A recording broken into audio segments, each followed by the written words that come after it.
driving along on my Versys-X I bought about half a year ago. With some 7,500 kilometers on it. And I thought it might be a great moment to share my first impressions. I don't normally do that, but I chose to because this bike has amazed me every possible way it can. This is an amazing little versatile, light, relatively powerful for its size bike, and I never thought I would like it as much as I do.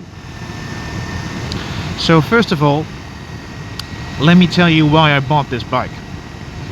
Now, I bought this bike, hello there, I bought this bike basically as an in-between bike. One of my recent bikes, the bike I sold to get this one, was a KTM 1190R, 1190 Adventure R. So very big adventure bike, big, heavy, powerful beast of a bike.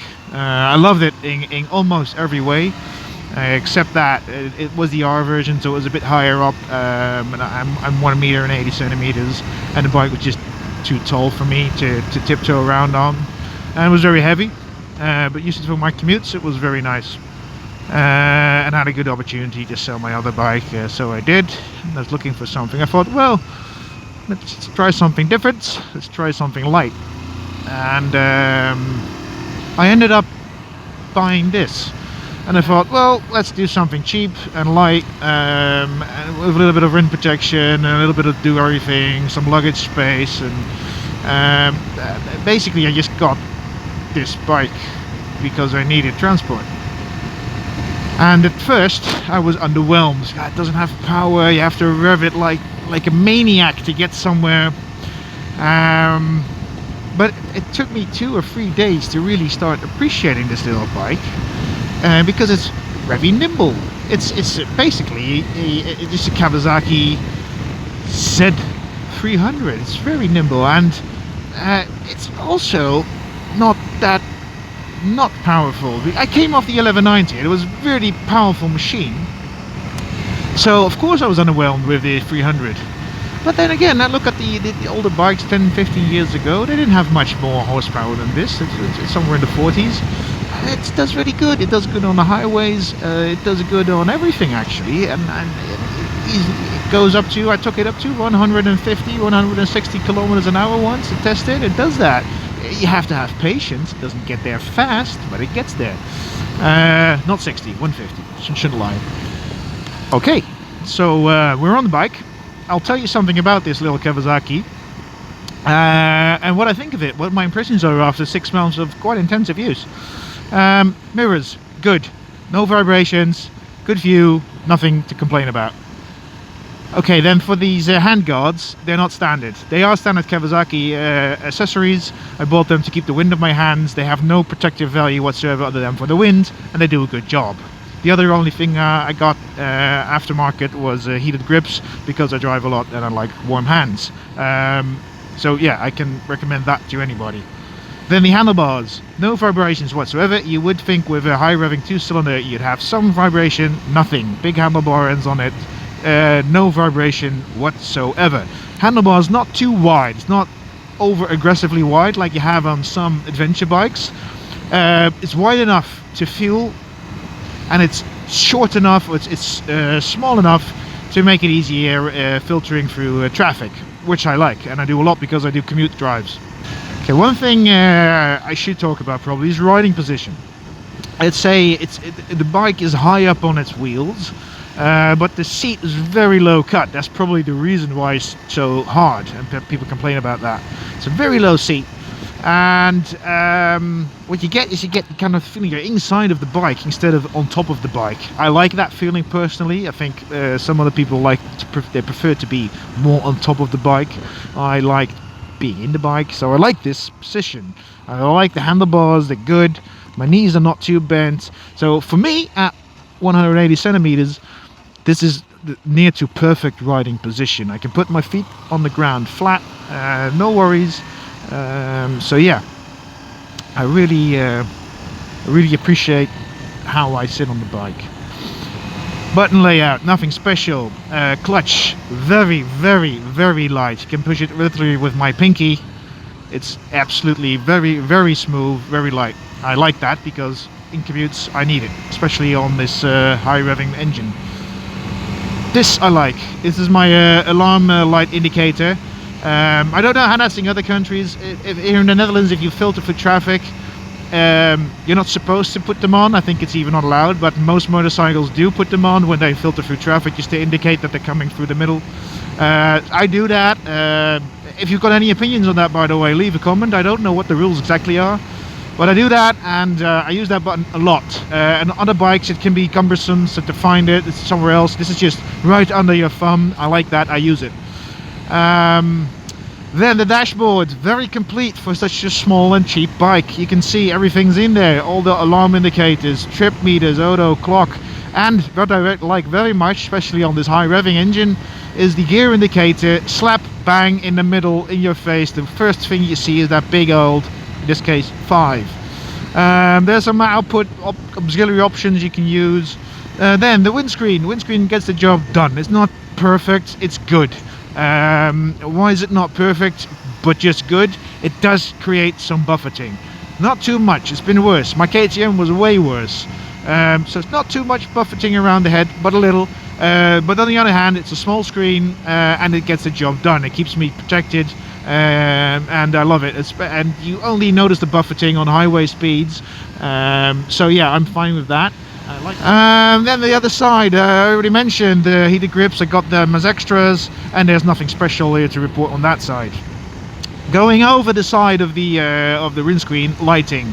Okay, one of the things I don't like about this bike is that the way they cost on lighting. It's stupid dim lights. It's hardly visible. If you drive at night, I don't do that much. I do it sometimes. You really notice a difference with other bikes I've had, with other cars. It's just a very bad lighting setup. The good news is, that's very easily to replace, which I will do if I keep the bike. You can just put in a different bulb, a LED bulb. I think Philips has them, other brands have them. It's about 20-30 euros, and you're all set up, and you've got very good lighting. So it's an easy fix, but too bad Kawasaki didn't put that in from the start. So my other gripe with this bike, first gear. Basically, you don't have a first gear. It's very short. It's basically like you're on an off-road bike or a proper dual sports. This is not a proper dual sports bike. It behaves well off-road, decent, but it's not purpose built as a dual sports bike. So to me it makes no sense that they put the gearing on that first gear so low. So I don't get it. Why have that short gear? Maybe they'll fix it in coming models. I know that a few people that do a lot of highway kilometers, they put a different front sprocket wheel on with one tooth extra. The bike seems to be perfectly fine with that when it comes to motor management, etc, etc, and that's a very easy and quick fix. It's not difficult job to do, and it's not an expensive part. So together with the light, that would be my other fix if I keep the bike. Two relatively inexpensive things you can easily do yourself. So to make this bike even more perfect than it is, because I really do like this bike. Where was I? Okay, we had the handlebars, we've had this sprocket, we've had lightning, fuel capacity. For such a small bike, this bike has a lot of fuel capacity. I don't know the exact number, I'll put that on the screen, but I think this bike gets me easily, if I don't do highway kilometers, on one tank. You can see range 309. Well, I've already traveled 150 and that's true. That's actually real kilometers. I do that. I do between 400 and 500 kilometers on a single tank of gas if I don't do highway kilometers. If I go on the highway, it drops down to about 350 to 400, which is still very good. So yeah, laughing my ass off. I took this bike on a trip to Germany with a few friends who were on big bikes. I had a hard time keeping up with them, even in twisties, but I could keep up, and they had to go for fuel like 2 times more than me, so every time we'd stop, say, "Ah, no, I'll wait for the next one," which is really a lot of fun actually. So fuel capacity and fuel use economy, very good. I love it, especially as a commuter bike. It's very cheap to operate. Then I'm sitting on something. A lot of people complain about this seat, that it's rock hard or the hardest seat ever or something like that. yeah, it is. It's a hard seat. I don't mind. I have a commute. It's less than an hour. My bum survives that. I went on that long trip I talked about earlier to Germany, 2 days non-stop riding. Yeah, I had a bit of a sore butt, but everybody has a bit of a sore butt after 2 days of non-stop riding. So nothing out of the ordinary there. Maybe I'm just used to harder seats with my KTM. I don't know. It is hard, but it doesn't really bother me that much. I'm not going to get a replacement if I keep the bike. Luggage rack on the back, which is really great. You actually get decent luggage capacity on the back side, and I use that as a commuter bike. It's really great to have that luggage capacity on there. Then the wheels, spoked rims. I like it to take it off-road occasionally. Yeah, so it's good wheels. Suspension, nothing special there. It's relatively okay-ish in the corners, pushing it hard, but it does get a little bit wobbly. But then again, it's not a bike that's meant to be pushed hard. Okay, so I mentioned this is the 300cc. It's basically the 300 Ninja, and you can hear that. Like it's a little high-pitched revving little engine. And it makes it fun to ride. You really have to work, you really have to shift, you really have to brake in time because the engine doesn't do that. And just really push it hard, full throttle. When do you ever get to ride full throttle on a big bike? I never got to ride full throttle on my 1190. I love it. Okay, so back to normal. If you ride full throttle all day, it's really so much fun. Then the other thing I haven't talked about, the brakes. Nothing special, they get the job done. I would have preferred a little bit more bite. So, all in all, I love this bike. It's a wonderful, nimble, cheap, good to ride, fun experience. I love that. What else I like about it, which is not something you'd hear many people talk about, is the fact that because it's a cheap bike and it's black greyish, it blends in wherever I park it. I'm not worried about it. I've also got a Thruxton R. I'm always worried about that bike. Maybe something happens to it. Maybe someone steals it. Maybe there's a scratch on my tank. Okay, so I've talked about all the things I like on the bike, which is basically everything. I've talked about things I don't like, which is the lighting and the gearing, which are easily fixed. And I've talked about shall I keep it or not? I'm not there yet, I don't know. So yeah, surprise of the year. Small displacement bikes are fun. You can drive full throttle all the time. You can do whatever you want. You can toss it around. You don't have to be worried. You can park it anywhere you want. It's so much fun, this little bike. You got some decent wind protection, decent sitting position. So that was it.